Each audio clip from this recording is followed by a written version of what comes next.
Fala, filhotes, vocês estão vivos? No vídeo agora nós vamos falar um pouquinho sobre o que podemos conhecer, sobre o ato de conhecer, sobre os modos de conhecer, sobre a intuição e sobre conhecimento discursivo.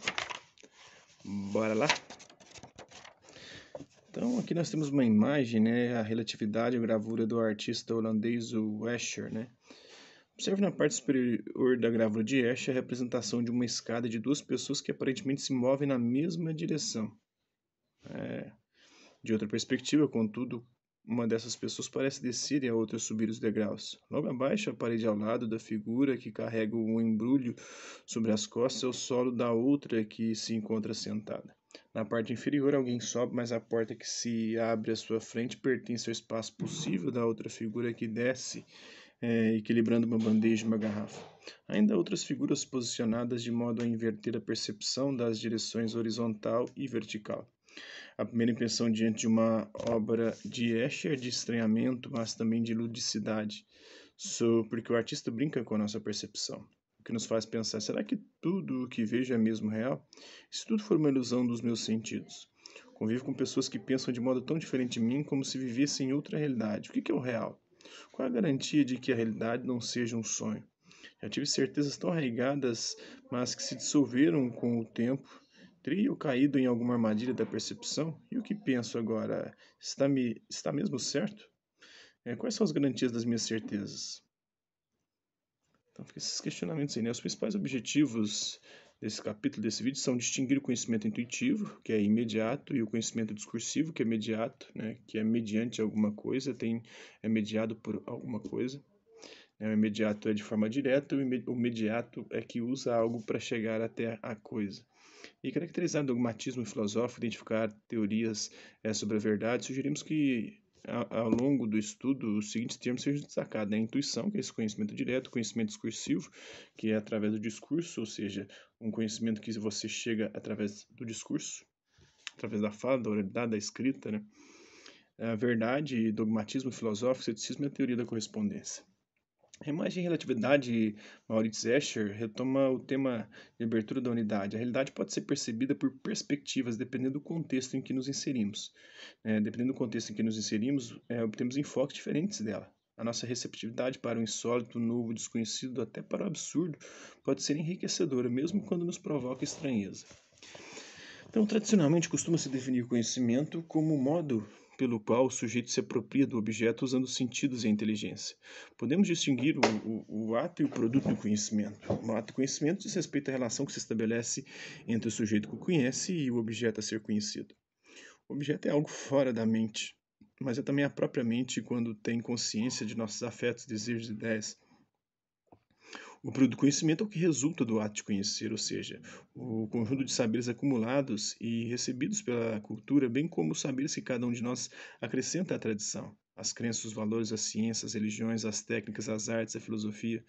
Então, neste capítulo, nós vamos privilegiar o primeiro aspecto, né, que é o ato de conhecer. É. De que maneiras aprendemos o real?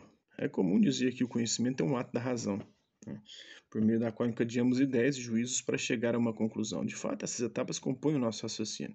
No entanto, conhecemos o real também pela intuição. Vejamos a diferença entre a intuição e o conhecimento discursivo. A intuição é um conhecimento imediato, alcançado sem intermediários, né, uma espécie de pensamento direto ou de visão súbita, por isso a intuição é inexprimível. Como poderíamos explicar em palavras a sensação do vermelho? E a intensidade do amor ou do ódio? A intuição é também um tipo de conhecimento que não se demonstra. No entanto, tem sido responsável por grandes saltos no saber humano, materializados em invenções e descobertas. A intuição se expressa de diversas maneiras, entre as quais destacamos a empírica, né, através da experiência sensível, dos sentidos, visão, audição, paladar, tato, olfato; a inventiva, que é da invenção, graças à nossa imaginação; e a intelectual, através da razão, né? A intuição empírica é o conhecimento imediato, apoiado em uma experiência que independe de qualquer conceito. Ela pode ser sensível quando percebemos por meio dos órgãos dos sentidos, o calor do verão, as cores da primavera, o som do violino, o odor do café, o sabor doce do açúcar; e psicológica, né, quando temos a experiência interna imediata de nossas percepções, emoções, sentimentos e desejos. A intuição inventiva é a do sábio, do artista, do cientista, quando descobrem soluções súbitas, como uma hipótese fecunda ou uma inspiração inovadora. Na vida diária também enfrentamos situações que exigem verdadeiras invenções súbitas, por exemplo, o diagnóstico de um médico ou a solução prática de um problema do dia a dia. Para o matemático e filósofo Henri Poincaré, que viveu entre 1854 e 1912, enquanto a demonstração lógica só pode ser realizada com o auxílio do raciocínio, da razão, a invenção só pode existir com a ajuda da intuição.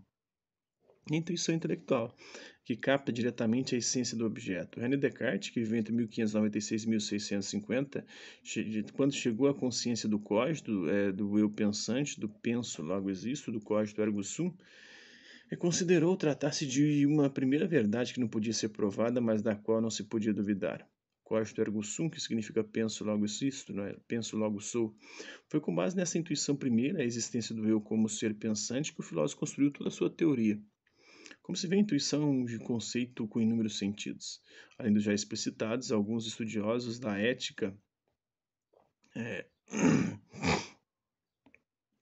afirmam que os conceitos morais são percebidos por intuição, enquanto para alguns místicos a apreensão intuitiva é uma maneira de conhecer a Deus. Conhecimento vem do latim cognoscere, que significa o ato de conhecer. Em português, derivaram termos como cognoscente, o que é o sujeito que conhece, e cognoscivo, o que pode ser conhecido, o objeto.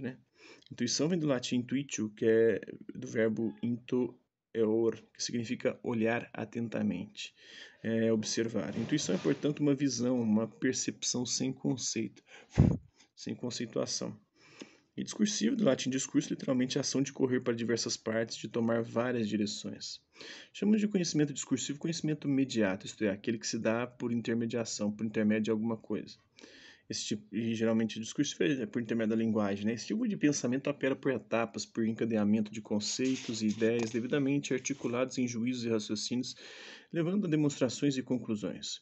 Portanto, o conhecimento discursivo, ao contrário da intuição, precisa do uso da palavra, da linguagem. Por ser mediado pelo conceito, pela linguagem, o conhecimento discursivo é abstrato. Abstração é o ato de isolar, separar de.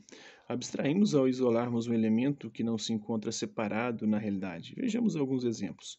Quando observamos um copo, temos a imagem dele, ou seja, uma representação mental de natureza sensível, concreta e particular. Por exemplo, o copo de cristal verde lapidado. Já a ideia de copo é abstrata, porque não se refere àquele copo particular, mas a qualquer copo, independentemente da cor, da forma ou do material de que é feito. A noção abstrata de copo diz respeito a qualquer recipiente geralmente cilíndrico, sem asa e tampa, que facilita a ingestão de líquidos. O número 2, na matemática, diz respeito apenas à quantidade, ou seja, não importa se nos referimos a duas pessoas ou a duas frutas. A matemática abstrai ao reduzir à pura quantidade coisas que têm peso, dureza e cor.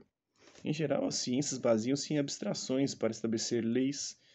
Quando dizemos que o calor dilata os corpos, abstraímos as características que distinguem cada corpo para considerar apenas os aspectos comuns àqueles corpos. Em outras palavras, nos referimos ao corpo em geral enquanto submetido à ação do calor. Quanto mais abstrato o conceito, mais distante ele fica da realidade concreta. Esse artifício da razão é importante porque torna possível a elaboração de leis gerais explicativas.